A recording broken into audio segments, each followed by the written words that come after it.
तो दोस्तों आज दिसंबर की 18 तारीख है। सबसे पहले तो सर्दी बहुत है, आज बहुत ठंड है हमारे इस एरिया में। आज का जो ये वीडियो है ये गुलाब के पौधे पर है। गुलाब के पौधे में इस मौसम में, क्योंकि अब दिसंबर का समय है, जनवरी का समय थोड़ा सा ज़्यादा सर्दी का रहेगा हमारे इस एरिया में, लेकिन जहाँ पर थोड़ी गर्मी रहेगी, मतलब नॉर्मल टेम्परेचर रहेगा, कह लीजिए कि मॉडरेट टेम्परेचर रहेगा, वहाँ पर गुलाब के पौधे जनवरी, फरवरी, मार्च और अप्रैल तक बहुत अच्छे से फ्लावरिंग करेंगे। लेकिन हमारे यहाँ पर जनवरी में क्योंकि सर्दी बहुत ज़्यादा रहती है, थोड़ा सा ये रेस्ट टाइप में चल जाते हैं, थोड़ा सा डोरमेंट कंडीशन में हो जाते हैं। तो फिर जब मार्च का मौसम आता है, फरवरी मार्च का मौसम, ये बहुत अच्छे से फ्लावरिंग करते हैं। आज मैं आपके साथ मेन जो वैरायटी शेयर कर रहा हूँ, इसको स्टैंडर्ड रोज़ या ट्री रोज़ बोलते हैं। ये जो मेरे आप दो प्लांट्स देख रहे हैं, ये स्टैंडर्ड रोज़ के प्लांट्स हैं। इस तरह से देखिए, ये मैंने लास्ट ईयर ग्रो किए थे, ये पिछले साल के मेरे पौधे हैं। इनमें और नॉर्मल गुलाब के पौधे में क्या डिफरेंस रहता है, सबसे पहले आपको यही बताता हूँ। इन पौधों को देखिए दूसरे इंग्लिश रोज़ की तरह, ये भी इंग्लिश रोज़ के प्लांट रहते हैं, दूसरे इंग्लिश रोज़ की तरह ग्राफ्ट ही किया जाता है। इस तरह से देखिए ये ग्राफ्ट किया गया है, यहाँ से इसको ग्राफ्ट किया जाता है। तो इसकी जो डिफरेंस है दूसरे रोज़ के अकॉर्डिंग, इसकी जो हाइट है स्टेम की, ये देखिए आप नोटिस करेंगे, ये 30 इंच या 36 इंच रहती है, मतलब 2.5 से 3 फीट। तो ये एक मेजर डिफरेंस रहता है दूसरे गुलाब के पौधे और इस गुलाब के पौधे में। दूसरी बात, अगर आपके पास ज़मीन में जगह हो तो इनको आप ज़मीन में ग्रो कीजिए। ज़मीन में ग्रो करने पर ये जो प्लांट्स हैं ये पेड़ की तरह लुक देते हैं और बहुत अच्छे से घने बुशी एक ट्री में ग्रो कर जाएंगे। तो ये थोड़ी सी डिफरेंट वैरायटी है दूसरे इंग्लिश रोज़ के अकॉर्डिंग। अगर आप मेरे इस प्लांट को नोटिस करेंगे, ये वही प्लांट है जो कुछ समय पहले पूरी तरह से स्ट्रेस में चला गया था।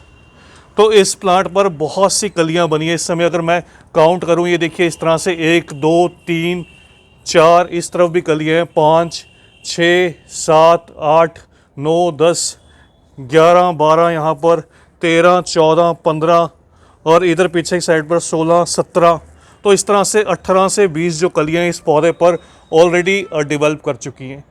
ये जो प्लांट्स हैं, ये प्लांट्स मोस्टली इनमें ऊपर जो, अगर स्टैंडर्ड रोज़ की बात करूँ, इनके ऊपर जो ग्राफ्ट किया जाता है वो फ्लोरीबंडा या ग्रैंडिफ्लोरा वैरायटीज़ रहती हैं, जो मीडियम साइज़ में फ्लावरिंग करती हैं या बड़े साइज़ में, लेकिन क्वांटिटी ज़्यादा में फ्लावरिंग करती हैं। तो इन दो तरह की वैरायटीज़ को इनके ऊपर ग्राफ्ट किया जाता है। अब बात करें प्राइस की, तो प्राइस डिपेंड करते हैं इनकी स्टेम की थिकनेस के ऊपर। इस तरह से इनकी जो स्टेम है वो कितनी थिक है, कितनी मैच्योर है, इसके ऊपर बहुत ज़्यादा जो प्राइजेज़ हैं वो डिपेंड करते हैं। हर एक नर्सरी में हालांकि ये जो पौधे हैं ये अवेलेबल भी नहीं रहते। बात करूं, अगर आप ऑनलाइन इन प्लांट्स को परचेज़ करना चाहते हैं तो ऑनलाइन के लिए आप इसके लिए पुष्पांजलि रोज़ नर्सरी रहती है, ऑनलाइन रोज़ नर्सरी, उसको आप ट्राई कीजिए। हालांकि ये जो प्लांट्स हैं ये मैं 80 रुपीज़ ईच, 80 रुपये में अपनी लोकल नर्सरी से लेकर आया था। तो जल्द ही मैं कोशिश करूँगा अगर वहाँ पर ये प्लांट्स फिर से अवेलेबल हुआ तो आपको ज़रूर इस नर्सरी की जो वीडियो है वो शेयर करूँगा। आज इस वीडियो को शेयर करने का पर्पज़ है इसके लिए, इस मौसम में जो फर्टिलाइज़र फीड करना है वो आपके साथ शेयर करना। चलिए अब जो बात करते हैं वो फर्टिलाइज़र के बारे में बात करते हैं, कौन सा फर्टिलाइज़र इस मौसम में इनको फीड करें, क्योंकि हमारे प्लांट्स अब जो है वो फ्लावरिंग स्टेज पर हैं या फिर बडिंग स्टेज पर, इनमें बड्स बनना स्टार्ट हुई हैं। तो इस मौसम में ख़ास तौर पर इनको जो नाइट्रोजन रिच फर्टिलाइज़र है वो फीड करना अवॉइड करना होगा, इनको हाई नाइट्रोजन देना बंद करना होगा। इस तरह से देखिए इसके ऊपर भी आपको दिखाई देगा, यहाँ पर भी लाल लाल पत्तियाँ और कलियाँ जो हैं वो बननी स्टार्ट हुई हैं। तो अब मैं इन पौधों को, जो पहले मैं मस्टर्ड केक आपसे शेयर किया था, मस्टर्ड केक फर्टिलाइज़र को बिल्कुल बंद कर दूंगा। फर्टिलाइज़र से पहले दो चीज़ों का जो और ख्याल रखना होगा वो ये कि इस मौसम में ख़ास तौर पर इनके ऊपर माइट्स का अटैक रहता है, इनके ऊपर थ्रिप्स का अटैक रहता है। तो इन पौधों को नीट एंड क्लीन करना होगा। इनके ऊपर जो टाइम टू टाइम है वो फंगीसाइड या कोई अच्छे इंसेक्टिसाइड का या नीम ऑयल का स्प्रे करना होगा। तो इस तरह से आप देखिएगा, ये आपके साथ शेयर करता हूँ। एक तो मैं इसके ऊपर जो स्प्रे करता हूँ, इस तरह से ये फंगीसाइड पाउडर रहता है, मैं साफ़ का इस्तेमाल करता हूँ। इसका 1 से 2 ग्राम 1 लीटर पानी में आपको डिज़ोल्व करके प्लांट्स की लीव्स पर शाम के समय आप स्प्रे कीजिएगा और हर 10 दिन में, 7 से 10 दिन में एक बार स्प्रे कीजिए। दूसरी चीज़ रहती है नीम ऑयल। तो आप नीम ऑयल का इस्तेमाल कर सकते हैं। इसके लिए नीम ऑयल 3 से 5 ml 1 लीटर पानी में डिज़ोल्व करके इसका स्प्रे कीजिएगा। तो इससे भी जो पौधे हैं वो इंसेक्ट या पेस्ट फ्री रहते हैं, बहुत हेल्दी से ग्रोथ करते हैं। अब बात करते हैं फर्टिलाइज़र के बारे में। अब इनको कौन सा जो फर्टिलाइज़र है वो फीड करना चाहिए।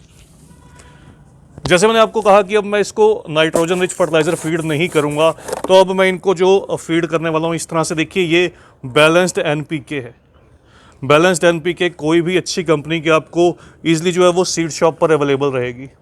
तो आप बैलेंस्ड एनपीके का इस्तेमाल कीजिएगा। इसका 2 ग्राम पर लीटर, 2 ग्राम पर लीटर एनपीके 19-19 या 18-18 या 20-20-20 जो भी आपके पास अवेलेबल रहे, 2 ग्राम 1 लीटर पानी में डिज़ोल्व कीजिए। इसकी पौधे की पत्तियों के ऊपर, पत्तियों पर स्प्रे कीजिएगा। आपको इसकी जो ग्रोथ है वो अच्छे से दिखाई देगी। दूसरा, हैवी जो बर्डिंग है वो होगी।